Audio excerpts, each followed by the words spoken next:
हम सबने यह बहाना कभी न कभी जरूर बनाया है। मेरे पास जिम जाने का समय नहीं है।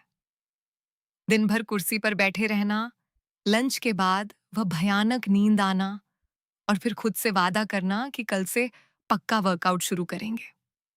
लेकिन क्या हो अगर मैं कहूं कि सिर्फ 9 मिनट, जी हाँ, पूरे दिन में सिर्फ 9 मिनट का सही मूवमेंट आपकी उम्र, आपका दिमाग और आपकी बीमारियों का खतरा पूरी तरह बदल सकता है। आज हम इसी दिलचस्प विज्ञान पर गहराई से बात करेंगे।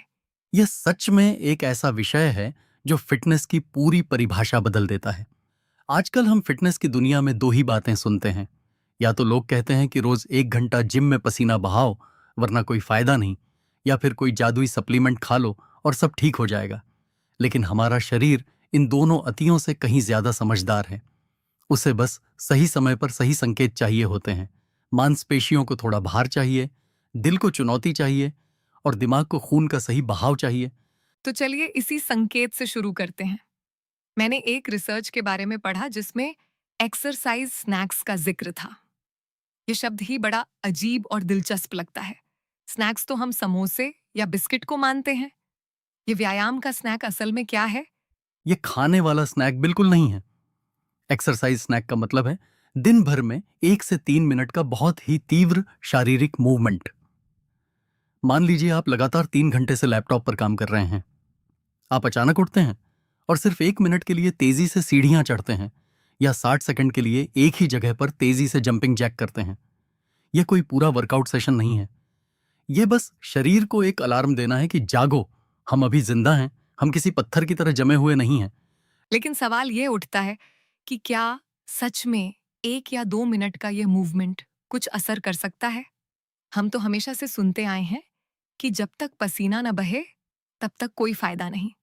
सिर्फ 9 मिनट, यानी 3-3 मिनट के 3 हिस्से, क्या यह सच में बीमारियों को रोक सकता है? यही तो मानव शरीर का जादू है। जब आप अचानक 1 मिनट के लिए तेज मूवमेंट करते हैं तो आपकी हृदय गति तुरंत बढ़ती है, खून का बहाव तेज होता है और मांसपेशियां शुगर को सोखने लगती हैं। सबसे बड़ी बात, आपके दिमाग को एक झटका लगता है। यह बिल्कुल वैसा ही है जैसे आपका कंप्यूटर हैंग हो गया हो और आप उसे रिस्टार्ट कर दें। विज्ञान बताता है कि दिन भर में सिर्फ 9 मिनट का यह कुल तेज मूवमेंट दिल की बीमारियों और कैंसर जैसी जानलेवा बीमारियों के खतरे को कम करने में बहुत बड़ा बदलाव ला सकता है। ये रीस्टार्ट वाली बात बहुत गहराई वाली है। मतलब ये सिर्फ शरीर के लिए नहीं, बल्कि हमारे दिमाग के लिए भी एक रीसेट बटन है। 100%। जिसे हम एग्जीक्यूटिव फंक्शन कहते हैं, यानी हमारा फोकस, फैसले लेने की क्षमता और खुद पर नियंत्रण, वह इस छोटे से मूवमेंट से तुरंत बेहतर हो जाता है। आधुनिक जीवन ने हमारे दिमाग पर बहुत बोझ डाल दिया है। लगातार फोन के नोटिफिकेशन, ईमेल, तनाव, इन सब के बीच जब आप तेज व्यायाम करते हैं तो दिमाग में सेरोटोनिन और डोपामाइन जैसे रसायन निकलते हैं। अनुशासन सिर्फ दिमाग से नहीं आता, यह शरीर की अवस्था से भी आता है। मानसिक मजबूती और फोन के नोटिफिकेशन से मुझे एक और बात याद आई। आजकल जिम में लोग मशीनों से ज्यादा अपने फोन की स्क्रीन पर ध्यान देते हैं। एक सेट लगाया और फिर इंस्टाग्राम देखने लगे। क्या ये हमारी इस मानसिक मजबूती को कम कर रहा है? यह एक बहुत बड़ी और गंभीर समस्या है। व्यायाम सिर्फ मांसपेशियों को तोड़ने और बनाने का समय नहीं है, यह हमारे नर्वस सिस्टम को शांत करने का भी समय है। अगर आप हर 1 मिनट में फोन चेक कर रहे हैं तो आपका दिमाग लगातार एक काम से दूसरे काम पर जा रहा है। आप उस माइंड बॉडी कनेक्शन को पूरी तरह खो देते हैं। बिना फोन के वर्कआउट करना अपने आप में एक गहरा ध्यान है। इससे तनाव असल में बाहर निकलता है। कम से कम व्यायाम के उस 1 घंटे में फोन को दूर रखना एक बहुत ही शक्तिशाली आदत बन सकती है। यानी जिम में भी डिजिटल डिटॉक्स की सख्त जरूरत है। अच्छा, जब हम व्यायाम की बात करते हैं तो अक्सर लोग सिर्फ चलने यानी वॉकिंग को ही काफी मान लेते हैं, और दूसरी तरफ कुछ लोग भारी वजन उठाने को ही सब कुछ मानते हैं। एक आम इंसान के लिए इन दोनों के बीच सही संतुलन क्या होना चाहिए? देखिए, चलना बहुत शानदार है। यह आपके जोड़ों, ब्लड शुगर और मूड के लिए बेहतरीन है। लेकिन फिटनेस एक ऑर्केस्ट्रा की तरह है। इसमें सिर्फ एक वाद्य यंत्र से काम नहीं चलता। शरीर को अलग अलग संकेत चाहिए। चलने से एक बेसलाइन बनती है, लेकिन उम्र बढ़ने के साथ जो मांसपेशियां कम होने लगती हैं उन्हें बचाने के लिए स्ट्रेंथ ट्रेनिंग यानी वजन उठाना बहुत जरूरी है।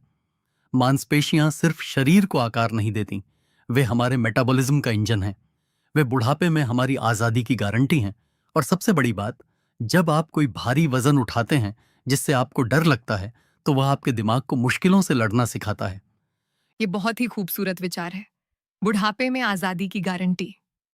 लेकिन चलिए अब उस चीज पर आते हैं जो हमारी इस आजादी और ऊर्जा को रोजमर्रा की जिंदगी में सबसे ज्यादा छीनती है। लंच के बाद आने वाली वह भयानक नींद और थकान। अक्सर लोग कहते हैं कि खाना भारी था इसलिए नींद आ रही है, लेकिन इसके पीछे का विज्ञान शायद कुछ और ही कहता है ना? बिल्कुल, यह सिर्फ कैलोरी या भारी खाने का मामला नहीं है। हमारी आंत यानी गट के अंदर एक बहुत ही बारीक दीवार होती है जो एक सुरक्षा गार्ड की तरह काम करती है। जब हम बहुत ज्यादा प्रोसेस्ड खाना, रिफाइंड कार्ब्स और खराब फैट खाते हैं तो यह दीवार कमजोर पड़ने लगती है। इसे हम गट परमेबिलिटी कहते हैं। तो क्या इसका मतलब ये है कि जो चीजें आंत के अंदर रहनी चाहिए वे बाहर निकलकर खून में आ जाती हैं? एकदम सही पकड़ा आपने। हमारे पेट में कुछ बैक्टीरिया होते हैं जिनके बाहरी हिस्से को एलपीएस कहा जाता है। जब आंत की दीवार कमजोर होती है तो यह एलपीएस खून में मिल जाता है। हमारा इम्यून सिस्टम इसे एक खतरे की तरह देखता है और शरीर में सूजन यानी इन्फ्लेमेशन पैदा कर देता है। यही सूजन जब दिमाग तक पहुंचती है तो हमें भयंकर थकान, धुंधलापन और भारीपन महसूस होता है। बाप रे! मतलब वह दोपहर की नींद सिर्फ आलस नहीं है, वह हमारे शरीर के अंदर चल रहा एक छोटा सा युद्ध है।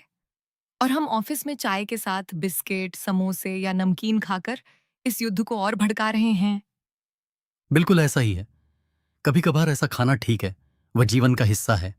लेकिन अगर यह रोज की आदत बन जाए कि सुबह चाय बिस्किट, दोपहर में भारी खाना और मीठा, फिर शाम को तला हुआ स्नैक, तो आपका शरीर लगातार इस सूजन से लड़ता रहता है।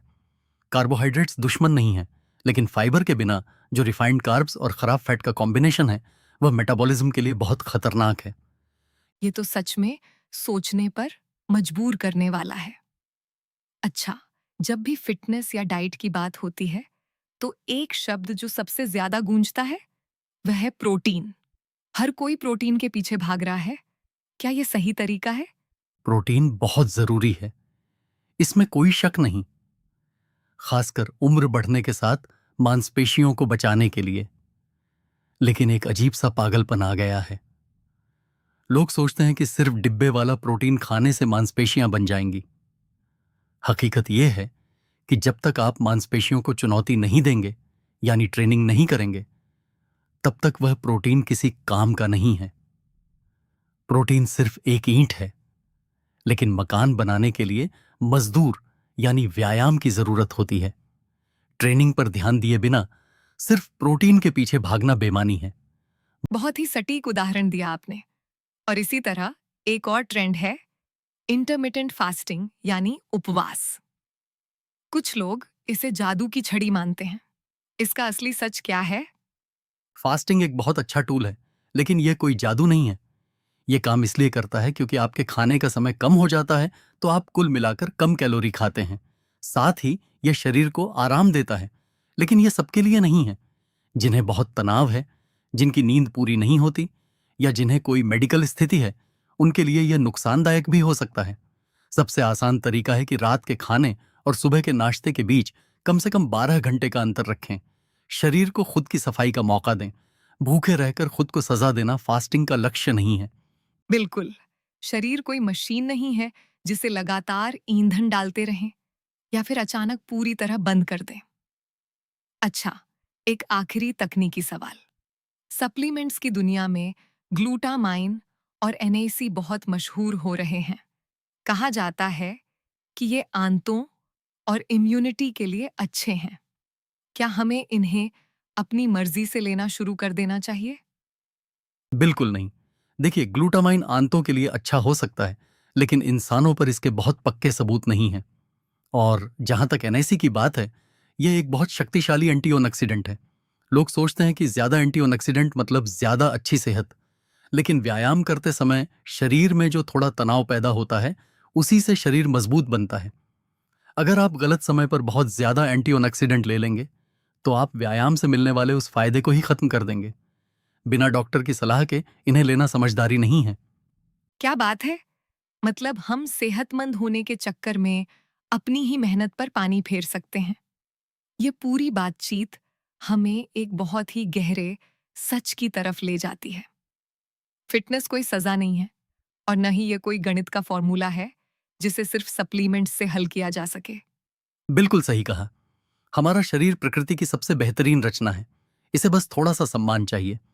दिन में कुछ मिनटों का तेज मूवमेंट, भारी वजन उठाकर अपनी ताकत का एहसास करना, असली और सादा खाना खाना और अपने दिमाग को फोन से दूर रखकर थोड़ी शांति देना। अगर हम सिर्फ इतना कर लें तो हम अपनी बायोलॉजिकल उम्र को सच में पीछे धकेल सकते हैं। स्वास्थ्य बाहर से खरीदी जाने वाली चीज नहीं है, यह शरीर के भीतर का एक संतुलन है। बहुत ही खूबसूरत और गहरी बात। आज की इस चर्चा ने यह साबित कर दिया है कि सेहतमंद रहने के लिए हमें अपनी जिंदगी को जटिल बनाने की जरूरत नहीं है। बस दिन में वो 9 मिनट निकालिए, अपनी आंतों का ख्याल रखिए और शरीर को वो करने दीजिए जिसके लिए वह बना है, यानी मूवमेंट। दोस्तों, अगली बार जब आप लगातार 2 घंटे कुर्सी पर बैठे हों, तो याद रखिएगा कि आपका शरीर एक एक्सरसाइज स्नैक मांग रहा है। क्या आप उसे वो स्नैक देंगे या फिर से कल का बहाना बनाएंगे? इसी सवाल के साथ आज का यह एपिसोड यहीं खत्म करते हैं। सोचते रहिए, चलते रहिए और स्वस्थ रहिए।